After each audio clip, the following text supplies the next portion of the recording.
Good morning, ladies and gents. So I am back with the weekly Friday news and patch notes. Yes! Yes!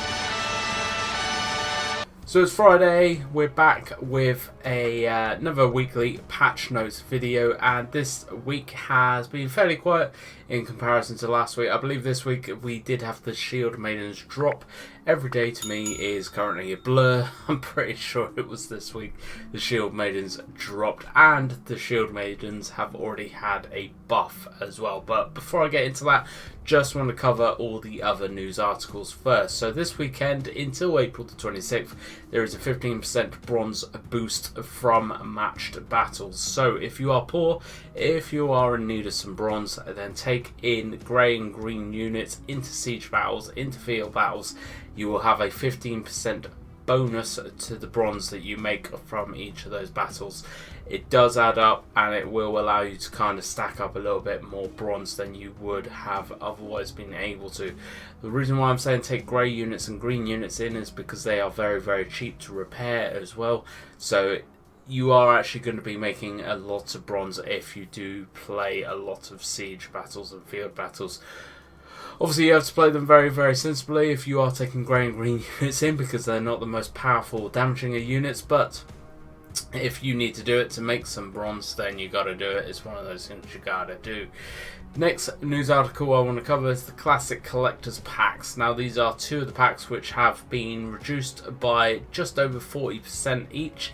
This is the Desert Master Collector's Pack, which has a 42% discount, which is the Desert Raider Hero Attire, 30-day premium account, and 25,000 silver, and the Dark Reaper Collector's Pack, which is a 41% discount. I'm not quite sure why they did that, but this contains the Reaper General Hero Attire, the Karalai Horse Attire, 90-day premium account, and 75 grand worth of silver. So if you are looking at picking up a couple of new hero skins and you like the look of either the Desert Raider or the Reaper General skins, which have been in the game now for quite some time, now is definitely the time to pick those up, because that is quite a significant discount.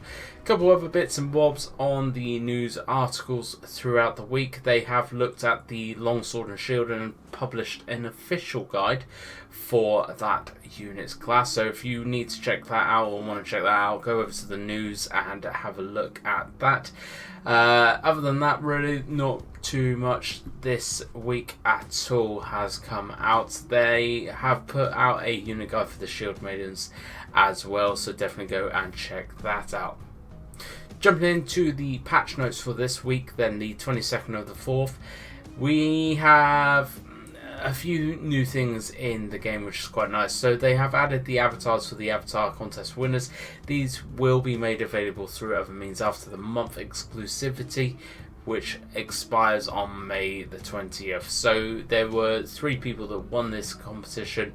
You will see their unique avatars being displayed by them at this point. However, they will be available to everyone after May the 20th. Looking at optimizations on the maps, so adjust the location where the attacker's units may retreat on the new Fjord siege map. The path the attacker's units take as they retreat will be more rational. Added the ability to see reinforcements arrive during a territory war battle. This is going to be a very useful thing for attacking and defending when you're in territory wars.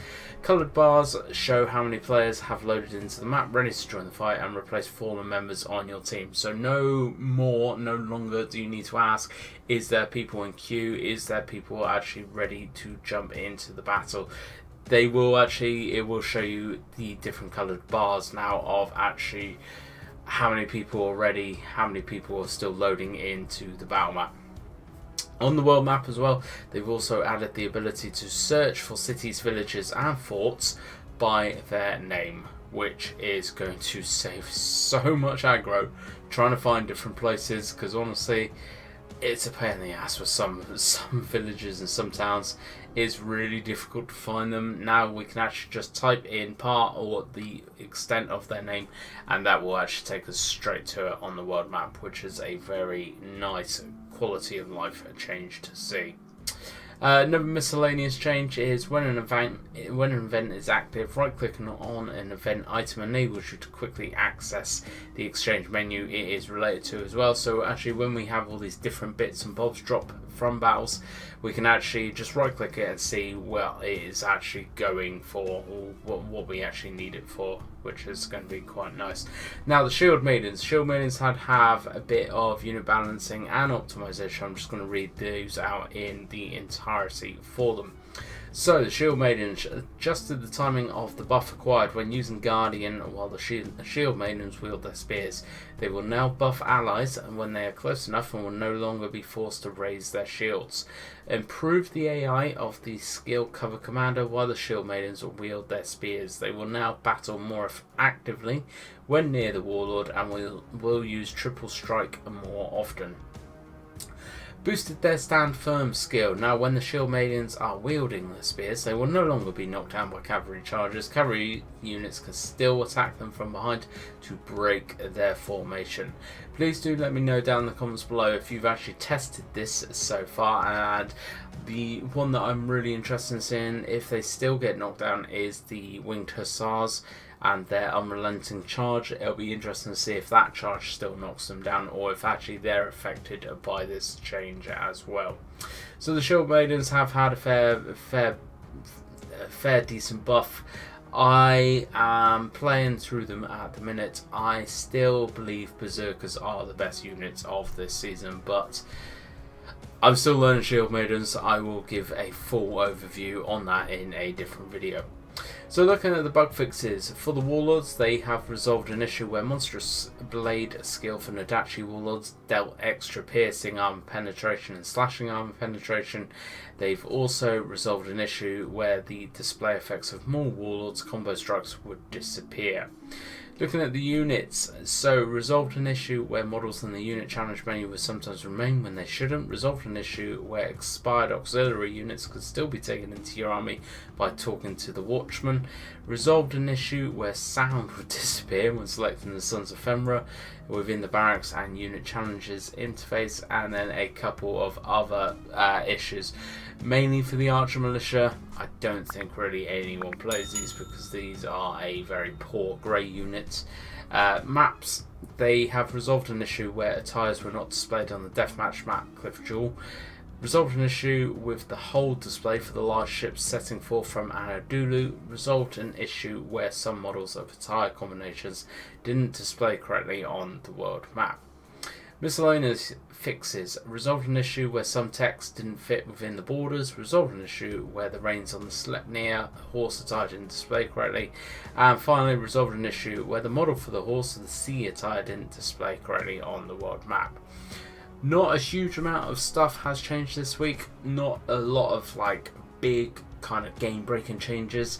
The searching for towns on the world map is a very nice quality of life change. It's probably one of the biggest things that have come in this week, but still it's nice to see some things are getting fixed which have been needed doing. Some quality of life changes into the game now as well, which is going to make all of our lives easier, and just a few fixes here and there where they've noticed that there's been a few bugs, glitches happening as well. So they are trying to keep on top of it and trying to make sure that actually they're resolving issues. Now, if you do come across any bugs, any glitches, or anything that you think needs fixing because it's not right, definitely take the time to actually notify a moderator on the official Discord or submit a bug reporting form, because actually a lot of bugs do get missed and it's because no one's actually reported them. So if you do come across something, just take that like 2 minutes, just report it, because I'm sure if you've noticed it, someone else will have as well, and they'll be a pain in the arse if it doesn't get sorted out.